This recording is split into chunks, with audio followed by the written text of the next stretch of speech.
What's going on, growers? It's James Prigioni coming to you live from Jersey. If you're anything like me, then you're obsessed with buying plants and fruit trees. The only thing is they can get a little expensive when you add them all up. So today, I want to show you how to easily get your own free fig trees by propagating them yourself. Let's go! Figs are one of those fruits that don't continue to ripen after you pick them, so it's tough to get truly ripe figs from the store. If you want those truly ripe figs, like I always say, one of the ways you're going to have to do it is to grow it yourself, or either know someone who does grow them. If you know someone who has their own fig trees, you won't have to pay for your own. You could easily propagate them. That's what I'm going to show you today. First, I want to give you a peek at one of the fig trees that I propagated this year. So this right here is the end result. A brown turkey fig, cloned and propagated from one I already have. So today we're going to go through the steps that are necessary to get you to this point, so you'll be able to grow your own figs for free. Nothing like saving money and getting fruit while you're doing it. If you're new to propagating and cloning your own plants, a fig tree is a great place to start because it's one of the easiest fruits to propagate. Also, when it comes to propagating it, you're not going to have to graft it onto another rootstock. You could just take a cutting for the plant, root it, and plant it into the ground. When it comes to timing, the best time to propagate your figs, in my opinion, is going to be in the winter when you're pruning them. For me, in New Jersey, Zone 7A, the time to prune best is right before you wrap this fig tree, because if we don't wrap this fig tree, we're going to have some winter die-off. So on this fig tree right here, I'm going to show you how I pruned that one and how I propagated it, because this obviously was already pruned back here, and I'm not going to unwrap it. So this is a fig tree that I bring indoors and outdoors, which is one of the easiest ways to do it if you live in a location like me where the winters get very cold. When it comes down to it, fig trees do better when they're tip pruned in the winter.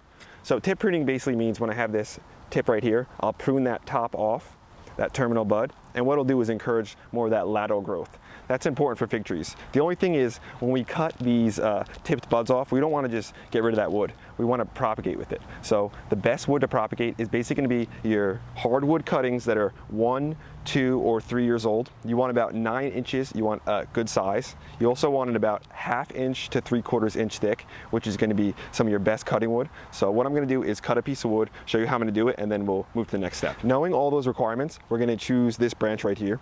So we've got a straight, vigorous piece of wood, about 9 inches long, and what we're going to do is cut it right below a node. So you've got a node right here, basically a bud, and we're going to cut right below that. The reason we're going to cut below that is because that's most likely where the rooting is going to come from. So this looks dormant, it almost looks dead, but you can see the green in it. This is still quite alive. This is a good candidate for rooting.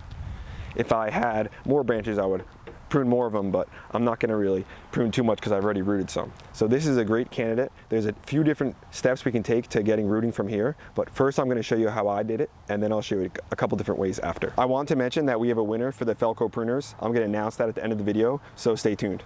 Now that we're at this point where we have the branch all ready to be cloned, now I'm going to make a mixture, a medium that we can put this into and let it root. So when it comes to creating a medium, what we want is something that is able to retain water, but can also drain it. Because we need to retain some water, but we can't become super saturated that there's no oxygen. So what I'm going to be doing is using a mixture of 50% coarse sand and 50% peat moss. So first thing we're going to do is put those together. I'm just going to get some sand, mix that into here. And this is coarse sand, which is lard, which is going to really help us with drainage. But then we're going to also have some peat moss, which is great for retaining water. I only have peat moss here. I'd like to use cocoa coir, but the peat moss is what I have. So that's what we're going to do. So first we want to get about a 50-50 mixture. I'm going to add some water and let that absorb all of it so it's wet but not super saturated. We want this to be pretty damp. We've got this added together. I'm just going to put some water in. Looks like I may need a little more sand. When it comes to rooting these fig trees, it's going to be basically mainly humidity. That's going to be your most important thing. Humidity of the soil, the moisture in the soil, but also how humid the air temperature is. So if it's too humid and the soil's too wet, then you're going to get rot and fungus. And if it's too dry, you're going to dry out and it's just going to basically not be enough moisture to survive. So having that balance between the two is very important. So I'm just going to get this peat moss all mixed. And you can see it's a little oversaturated, but I'll drain that out before I put it into the cup. A nice 50-50 mix here. Now that we have our mixture all made, we're just going to take some of this. I'm just going to drain a little bit of the water out. Place that into my cup. Push it down. Just a little more.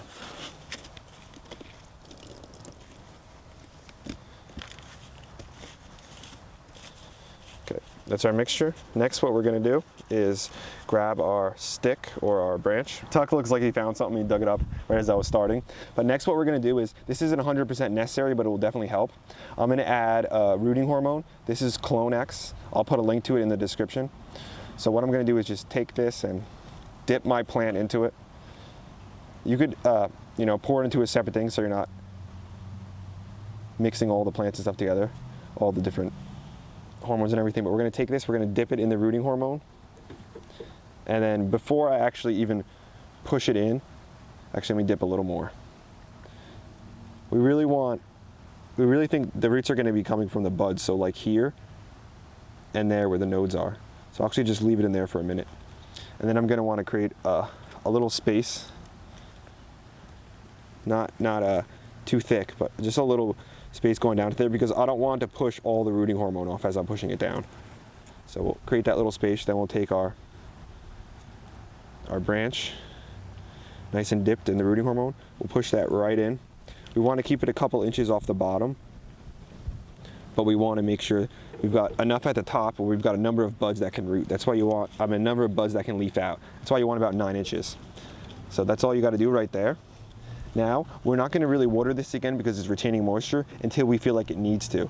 So most likely we won't have to water it at all because we've got the peat moss in there that'll help retain moisture. Now we want to cover it and control the humidity level. Looks like Tuck wants to interrupt things a little bit, have some fun. This guy's always down to play. Old grapevine. Just love snapping them. It's fun to keep some of the sticks in here. Get it, Roosty. Yeah, days like this, he just goes nuts. It's so much fun. And we have this fig, it's in the medium right now. Something I wanted to mention was, first of all, you have to have drainage holes at the bottom. You'll notice I took a razor and cut drainage holes down here. We need to have drainage. We don't want that water sitting and becoming anaerobic without oxygen. We need oxygen in this medium. That's one of the reasons we use the sand, to make sure we can drain the water. Another thing that I want to mention is this is peat moss and sand. There's no fertilizer in this. We want like an inert medium because we're not going to be feeding anything because there's not even any roots left. It just needs to be a high humid environment for those roots to actually excel. Now, to create a humid environment, we can't just leave the plant like this or it'll dry out and die. We can either take a bag and put it over the top to create a small little hoop house for humid area just for its own cup. Or what I did was simple. I mean, this isn't rocket science. I took 10 or 12 of them that I had potted and then just stuck this over the top on a piece of wood. This created a high humid environment. And then if I needed to lower the humidity at all, I just stuck something underneath of it. So again, it doesn't have to be pretty, it doesn't have to be rocket science. These aren't very hard to propagate, these fig trees. Now, after your fig trees have been sitting for a couple weeks, maybe even a couple months, you might start to see some growth like I had on this one. Don't let that fool you at first, because just because you're seeing a little growth doesn't mean that there's roots growing down low. So you may have roots growing down low and no green up top really. You may have green up top and not really that many roots down low. So you want to make sure you monitor it and be a little patient. You should see some roots coming out the bottom corners. I've seen people even use plastic see-through cups, clear plastic cups, so they can see when the roots are growing. That's a good idea too. I just use these because I already had them on hand. So you'll see some roots coming out the bottom. Again, this could be a big trick. Another thing to mention is after they have rooted, and they're so used to this high humid environment, so you can't just take them out right away. You've got to slowly introduce them to a new environment. So if you have this over the top of it, once you see that they're rooted, maybe you take it off halfway for a couple hours, and then maybe the next day you take it off the full way for a couple hours, and then just slowly reintroduce them to a normal environment that's not super high humidity. All fig trees and varieties are a little different, so be patient. It could take even a couple months for this to root. Now, that's the way I like to do it. I've had success with it, but there's also another way that I've seen a number of people do it, and I'm sure it works. So it's using a plastic bag. What we do is, before we do any of these steps, we'll just take this cutting, and before it has any rooting hormone or anything, we'll take this cutting and we'll just wrap it in a paper towel around the base. You want to dampen the paper towel just a little bit first. I'm not going to do it here because I'm just showing an example. And we want to wrap some of the bottom. Not too many times, just to keep that moisture level up. And then we'll put it in a bag. And you could do with these 10, 15, 20 cuttings, as many as you want. Put this in a bag and then put it in a warm space for about 3, 4, 5 weeks maybe. above your fridge would be a good spot. And make sure it's relatively damp. Keep an eye on it, make sure you're not getting any fungus or anything. And then check back every little while, because you should start to see some roots growing at the base. Once you see some initial roots growing, then you could move over into planting it into a cup, and you could even do potting mix because it's gonna have roots by that time. So whether you're gonna go for this bag method first before you go to the cup, or just into the cup to propagate your figs. Look at Tuck over here eating some of the bok choy. Tuck, what are you doing, boy? Get into the bok choy. So whatever method you go for, that's up to you. When it comes down to it, the temperatures between 50 and 70 degrees is gonna be your best. He just dug out the whole bok choy. So that's okay. He's having fun, and he's always giving us a good laugh. So the 50 to 70 degrees is basically gonna be where you wanna be. The higher temperature is gonna encourage the quicker rooting.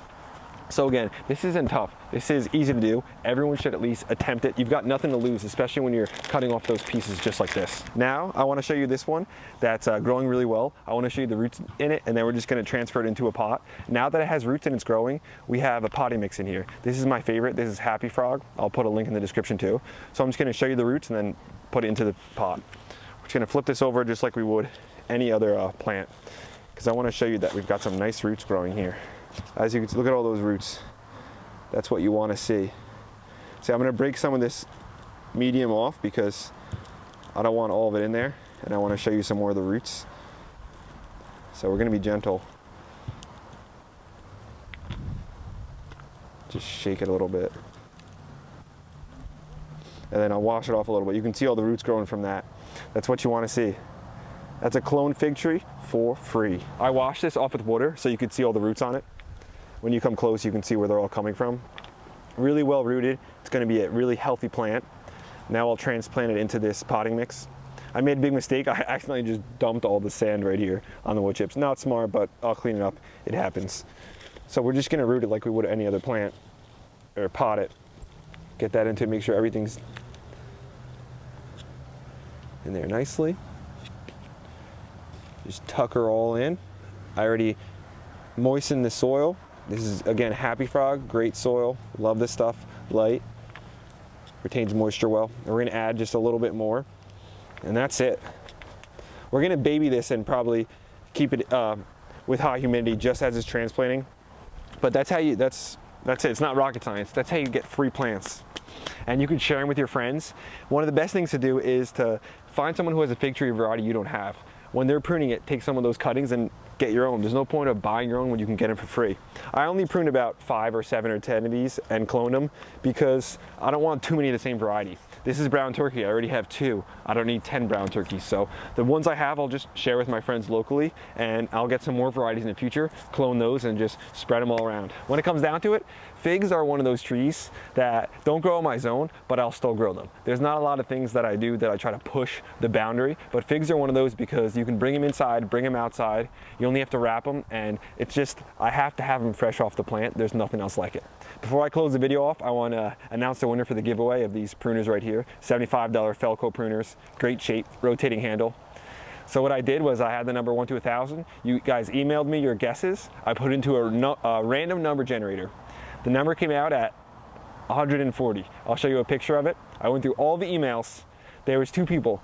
One person had 144, which was second. I'll put the number in right here. You were super close, but the winner was Tony S. with the guess 143. So I sent you an email, just respond back to me. If you guys like these giveaways, let me know. I'm gonna do more. If you wanna see another giveaway, in the next video, I'll do a giveaway giving away maybe 50 or something, $100 gift card, so you guys can get some fresh seeds for the next year. If you enjoyed the video, hit the like button, hit the subscribe button, share it with your friends. Don't forget to hit the notification bell so you can continue to follow along, especially for that new Tuck video coming out. And me and Tuck will be back at you real soon. Again, don't forget to check out the merch down low. I'm gonna put some links to the different materials and tools we use in the video. We'll catch you in the next one. James Prigioni and Tuck, we